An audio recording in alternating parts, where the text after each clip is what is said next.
का करबे छै मनै थे बेराम खेती पाती के मजा नहीं लिखो कुछ हो के दस में मार ने जितना थे मल खाटारो उसते बोल दिवा हुए का करना हो कैसे खाद्य उत्पादन करना हो ए मम्मी मैं सुन रहा हूँ कि आज काम हमारा वाला छिपी ने कृषि वाला मैम आला नहीं और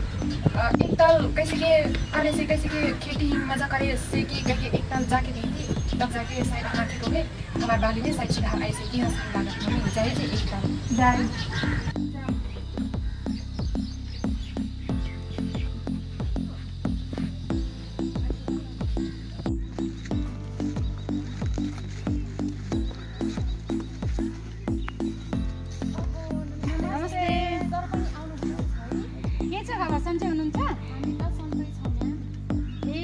कामले हो यस्तो भयो नि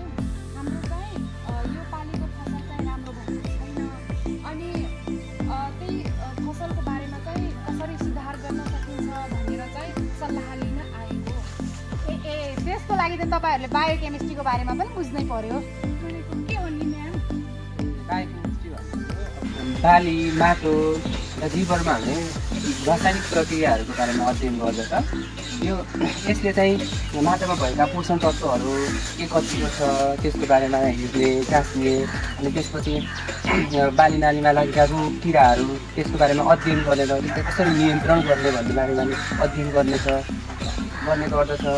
त्यसपछि यसले चाहिँ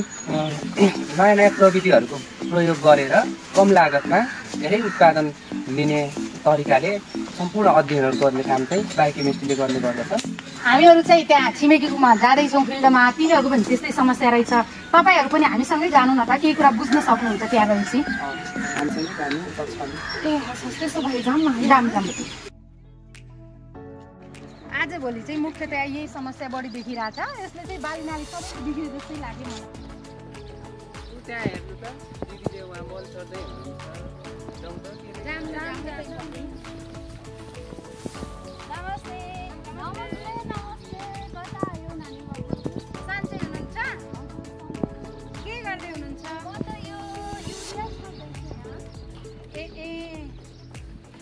यसमा चाहिँ युरियाको सन्तुलित मात्रामा प्रयोग गर्यौं भने चाहिँ बाली नाली राम्रो सप्रिन्छ अनि सन्तुलित मात्रा मिलेन भने चाहिँ पुरै बाली नाली सखाप हुन्छ नि यो चाहिँ हामीले बुझ्नु पर्छ दिदी हामी नि उता फिल्डतिर गइराखौँ तपाईले हिँड्नु हामीसँग के कुरा सिकाउनुहुन्छ हुन्छ नानी जाम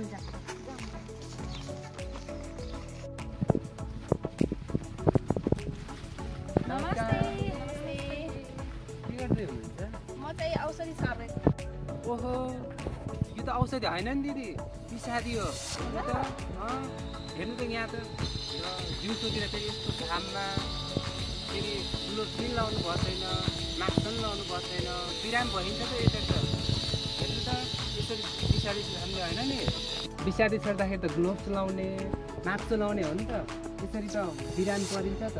अबदेखि चाहिँ यो यसरी नगर्नु ल दिउँसोतिर यो मास्क लाउनु अबदेखि ल है ल हामीले मास्क ल्याएछौँ केही मास्कहरू ल्याइदिएछौँ अनि मास्क लाउने गर्नु अबदेखि चाहिँ यसरी पिसादी नछर्नु है यसरी दिउँसोतिर टन्टलापुर घाममा छर्ने होइन नि पिसादी त साँझेर बिहान छर्नुपर्छ साँझेर बिहान छर्नु अनि एग्रो बेडमा गएर कृषि प्राविधिकहरूलाई गएर पिसादीको मात्रा कति हो हान्ने भनेर त्यो सोधेर छर्नुपर्छ है अबदेखि बुझ्नुभयो नि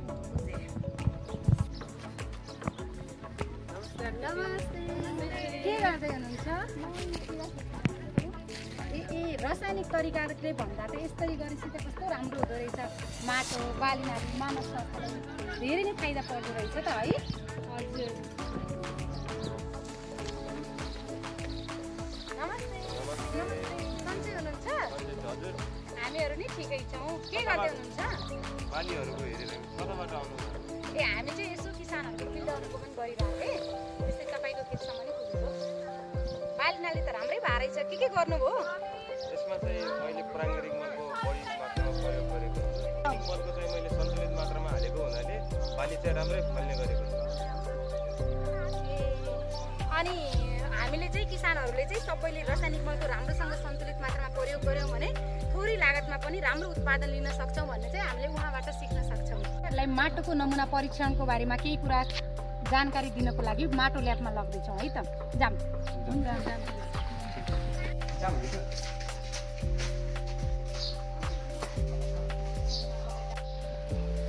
सम्पूर्णलाई नमस्कार। स्वागत छ तपाईँहरूलाई हाम्रो ल्याबमा चाहिँ। हामीले चाहिँ यहाँ यो ल्याबमा चाहिँ हामीले माटोको नमुना परीक्षणहरू गर्छौँ, जसमा हामीले चाहिँ यो मेसिनहरू तपाईँहरूले जति देख्दै हुनुहुन्छ यो मेसिनहरू चाहिँ हामी सबै माटोको नमुना परीक्षणको लागि राखेको हो, जसमा हामीले चाहिँ माटोको पिएच, माटोमा युरियाको मात्रा कति छ, पोटास कति छ, डिएपी कति छ र कम्पोस्ट मलहरू कति छ, ती यावत कुराहरू चाहिँ हामीले माटोको परीक्षणको लागि चाहिँ गर्छौँ। र अनि अर्को कुरा चाहिँ तपाईँहरूको जहिले पनि बाली लगाउनुभन्दा अगाडि चाहिँ माटोमा के कति मल छ, अब हामीले कुन बाली लगाउने र कति मात्रामा चाहिँ त्यो बालीलाई कति मात्रामा चाहिँ मल चाहिन्छ भनेर त हामीले जहिले पनि यकिन गरेर मात्रै चाहिँ हामीले मल खाद राखेर उत्पादन गऱ्यो भने चाहिँ राम्रो बाली सप्रिन्छ। त्यो कारणले गर्दाखेरि तपाईँको चाहिँ दाजुभाइहरूले चाहिँ